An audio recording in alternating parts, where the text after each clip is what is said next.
Hello tout le monde, j'espère que vous allez bien. On se retrouve dans un décor un peu différent cette fois-ci, tout simplement parce qu'aujourd'hui on va faire mon sac pour partir à la clinique. Oui, c'est un sac Harry Potter. Je vous demanderai de n'émettre aucun jugement, c'était soit le sac Harry Potter, soit le sac avec les oreilles de Mickey.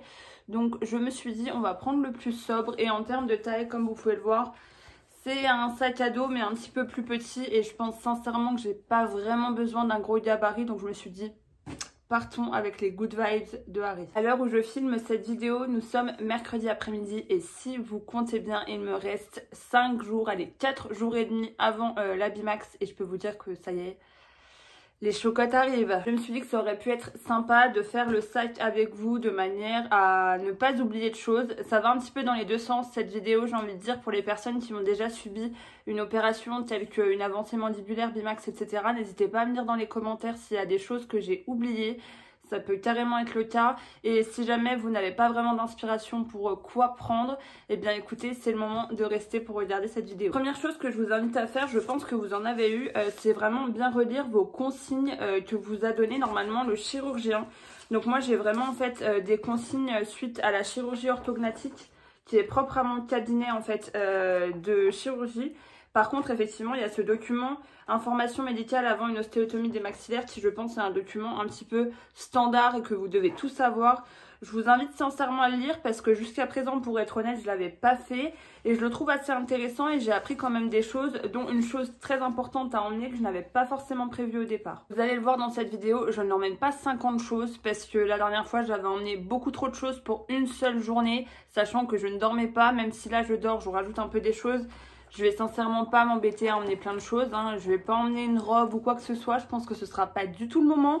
Donc on va vraiment faire simple et surtout efficace. La première chose que j'emmène, c'est mon verre canard. Je vous en avais parlé dans la précédente vidéo et je vous avoue que j'ai pris un peu un fou rire parce qu'en fait il est indiqué verre à boire malade. Je trouve la description un peu bizarre, on va dire, mais c'est la première chose que j'emmène dans mon sac car la diététicienne m'a demandé de l'emmener. Elle m'a dit qu'au cas où elle en aurait sur place, mais écoutez, j'en ai pris un d'avance au cas où, on ne sait jamais. Une chose que j'emmène avec moi, c'est un miroir de poche comme celui-ci. En plus, il est grossissant à certains endroits, donc je pense que ça peut être bien. Pourquoi? Tout simplement parce qu'en fait, vu que vous n'avez plus de sensation au niveau des lèvres, du menton, quand vous buvez, ben, vous avez de fortes chances en fait de ne plus vraiment trouver où se situe votre bouche. Donc c'est vraiment un outil qui est indispensable. Mon chirurgien a vraiment insisté là-dessus.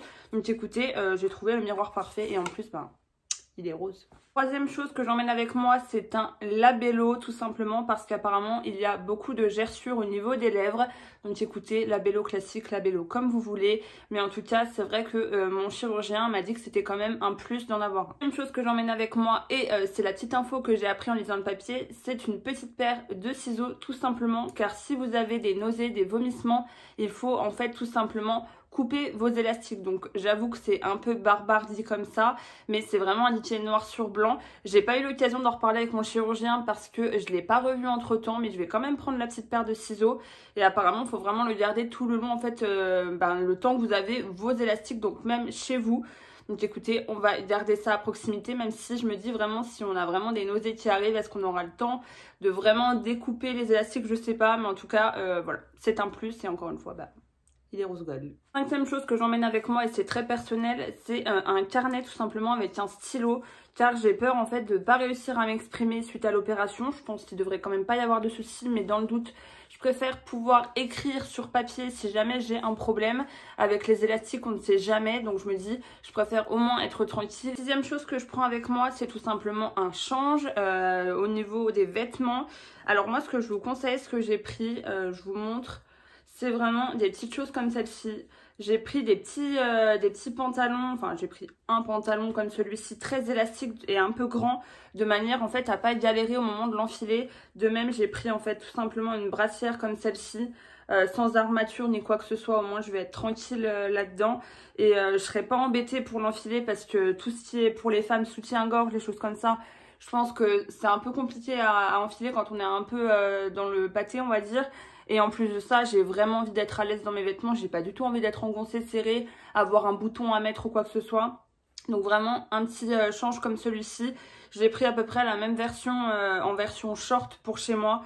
de manière à être vraiment confortable et ne pas avoir à me soucier de ce que je mets par la suite. Donc voilà pour ce que j'emmène avec moi pour le jour J. Il restera à ajouter bien évidemment les poches de glace, mais je ne les ai pas encore reçues. Je pense que je vais les recevoir demain. Par contre, je vous avoue que mon sac est déjà un peu rempli comme il faut. Donc je vais voir peut-être pour prendre quand même une taille au-dessus. Mais bon, pourtant j'ai emmené vraiment le strict minimum. La seule chose que je pourrais retirer éventuellement c'est le carnet. Mais on va dire que par acquis de conscience je vais quand même le prendre. Donc voilà, le chirurgien ne m'a pas dit d'amener d'autres choses. N'hésitez pas encore une fois à me dire dans les commentaires si y a des choses qui vous sautent aux yeux en vous disant bah non, faut absolument prendre ça. Il m'a dit qu'il y aurait tout sur place, il fallait pas que je m'inquiète, même les poches de glace, si je les oublie, il y aura des poches de glace sur place, pardon. Et voilà, il faut pas simplement pas trop charger, ça ne sert strictement à rien. Cette chose plus auquel j'ai pensé, c'est un élastique tout simplement pour attacher mes cheveux et pas être embêtée, et aussi prendre un carnet de timbres en amont de manière à pouvoir envoyer les documents plus rapidement si vous avez du courrier à faire partir. Moi je pensais voilà à mon employeur ou à envoyer à la sécurité sociale. Au moins j'ai pas à courir, aller chercher un timbre ou quoi que ce soit, et ça peut paraître bête mais je pense que ça peut quand même être un gain de temps. Un petit coucou à mon futur assistant durant cette épreuve un peu compliquée. Rapidement comme ceci pour vous montrer tout ce que j'ai reçu en termes de médicaments pour l'hospitalisation à la maison. Franchement, c'est juste une folie. Je suis passée chercher à la pharmacie tous mes compléments alimentaires. Comme vous pouvez le voir, il y en a quand même pas mal. Il manquait beaucoup de parfums. Du coup, j'ai beaucoup de nature et de vanille. Mais bon, c'est pas bien grave. J'ai repris également du sérum Phi pour enlever tout ce qui va être les croûtes dans le nez, etc. Pas très glamour, mais un petit peu indispensable. J'ai la machine d'aspiration au vide avec les sondes dont je vous ai parlé. Je vous avoue qu'à ce jour, je ne comprends pas vraiment encore à quoi ça sert. Mais je verrai avec les infirmières qui sont bien plus informées que moi. Du coup, ce matin, j'ai l'infirmière qui est passée pour me donner tout ce qui va être traitement à la maison. Donc j'ai vraiment toutes les seringues, tout ce qui va servir au cathéter. Et par contre, c'est vraiment chouette, il faut que je trouve. J'ai tellement de choses. Je crois que c'est là-dedans. Oui, c'est là-dedans. En fait, j'avais peur que ça soit un cathéter, vous savez, avec des grosses barres où vous pouvez pas vous déplacer, etc. Et en fait, pas du tout. C'est vraiment une poche comme ceci. On dirait en fait une banane. Et en fait, les poches vont être dedans. Donc, je vais pouvoir me déplacer très facilement si j'ai besoin de sortir ou même dans l'appartement. Donc, je vous avoue que c'est vraiment cool par rapport à ça. Et du coup, bah, j'ai tout un protocole en fait à suivre. Mais c'est l'infirmière qui va faire ça pour moi. Mais vous voyez, j'ai vraiment... pas mal de choses que je ne maîtrise pas, je vous avouerai, mais écoutez, il y a quand même beaucoup de matériel. Elle m'a dit que si jamais il y avait trop, fallait bien que je le dise de manière à ce qu'il récupère, parce que je vais pas faire du trafic de seringues concrètement. Mais écoutez, voilà, on est bien paré. Pendant que je vous tiens et que j'y pense, n'oubliez pas une semaine à l'avance de prendre vos 5 comprimés d'arnica 3 fois par jour. C'est hyper important, après on y croit ou on n'y croit pas, mais dans tous les cas c'est sur les recommandations du chirurgien. Et aussi pensez à faire un détartrage pour avoir un maximum de chances d'avoir des dents hyper saines et surtout contrôler s'il n'y a pas un problème. Écoutez, voilà, j'espère que cette vidéo aura été assez claire. Demain, je vais chercher l'ordonnance avec le reste des antibiotiques, des médicaments, etc. Mais en fait, je vais vraiment avoir, grâce au cathéter, un traitement en fait en continu pendant 12 heures.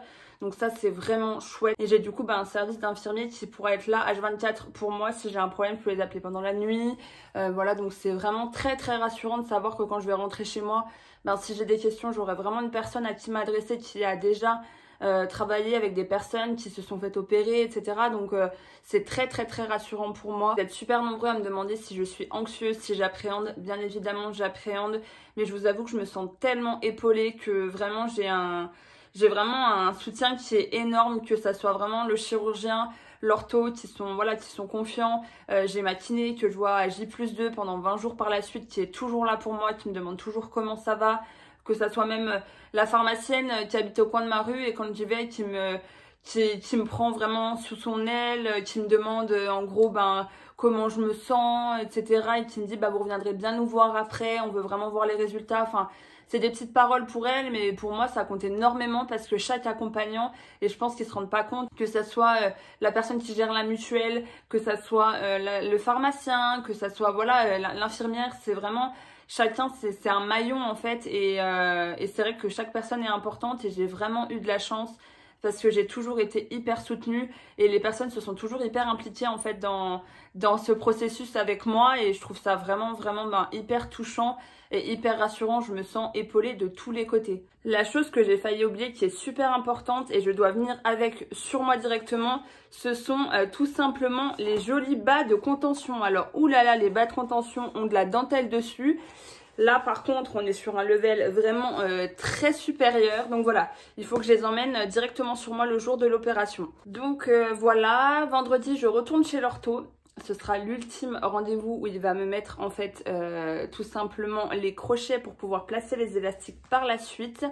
Et aussi limer ma dent de lait comme je vous l'avais dit. J'espère que tout se passera très bien. Et je sais que surtout c'est mon dernier rendez-vous en fait avec un praticien en fait avant l'opération. Donc ça m'angoisse quand même un petit peu. Mais bon écoutez, c'est que vraiment... on s'approche, là, on peut pas s'approcher plus là. Samedi matin également, je vais faire donc mes analyses de sang et le test PCR. Quand j'ai appelé en fait la clinique parce que je peux tout faire sur place, ils m'ont dit il faut vraiment faire tout ça au dernier moment. Les résultats ils les auront, ça c'est sûr et certain, mais vraiment le test PCR, ils m'ont dit ça sert à rien de venir le faire vendredi, ce sera pas conforme donc il faudra en refaire un. Donc du coup écoutez, je fais tout ça au dernier moment, je vous avoue que j'ai quand même hâte. Je sais qu'on s'est quand même pas mal fait charcuter, que c'est rien, mais c'est vrai que test PCR, se faire encore des prises de sang, etc. c'est un peu lourd au bout d'un moment, donc j'ai hâte que tout ça soit passé. Si j'ai le temps, vendredi après-midi, je vous filmerai une vidéo en revenant de course parce que je vais faire mes courses de dernière minute où je vous montrerai ce que j'ai acheté pour la nourriture liquide parce qu'en fait, comme je vous l'ai expliqué, les compléments alimentaires que j'ai sont vraiment des compléments. Il ne faut pas que je mange que ça en fait déjà parce que je pense que je vais finir en dépression, soit dit entre nous. Mais c'est surtout qu'en fait, ce sont des repas à prendre à part, donc il faut vraiment que je mange en fait à côté. Donc j'ai pas mal de petites idées de ce que je vais prendre et si j'ai le temps, j'insiste là-dessus parce que je ne sais pas si j'aurai le temps, je vous filmerai une vidéo pour vous donner un petit peu des idées. Écoutez, voilà, j'espère n'avoir rien oublié dans cette vidéo. De toute façon, on est mercredi, j'ai encore 4 jours pour me préparer. J'espère en attendant que tout se passe très bien pour vous. Comme d'habitude, je vous invite à me rejoindre sur mon compte Instagram qui est Smile for a New Life parce qu'on m'a dit la dernière fois que je l'avais mis en vidéo mais que je l'avais pas forcément indiqué. C'est vraiment le même nom que ma chaîne YouTube. Donc voilà, n'hésitez pas si vous avez des questions, vraiment en plus je suis un peu au taquet forcément vu qu'on est dans la dernière ligne droite. Mais en tout cas ça y est, on y est, donc là on peut plus faire machine arrière, donc voilà, j'ai vraiment hâte. J'ai vraiment, comme l'année dernière pour la disjonction, ça m'avait fait pareil. Le mois avant, j'étais hyper angoissée et les quelques jours avant, je sais pas pourquoi, j'avais une espèce de sérénité en fait où je me sentais bien. Donc écoutez, j'espère que c'est annonciateur de très bonnes nouvelles. Je vous avoue que j'ai du mal à croire que tout ça va changer. J'espère que mon nez ne va pas bouger. J'espère que mon visage sera reconnaissable. Enfin voilà, je vous croise les doigts. Et n'hésitez pas à croiser les doigts avec moi. En attendant, merci encore pour tout votre soutien, vos messages au quotidien, etc. Surtout qu'en ce moment, c'est très fréquent. Donc ça me fait vraiment du bien. Donc voilà, merci à tous. Et puis on se retrouve potentiellement vendredi dans une prochaine vidéo.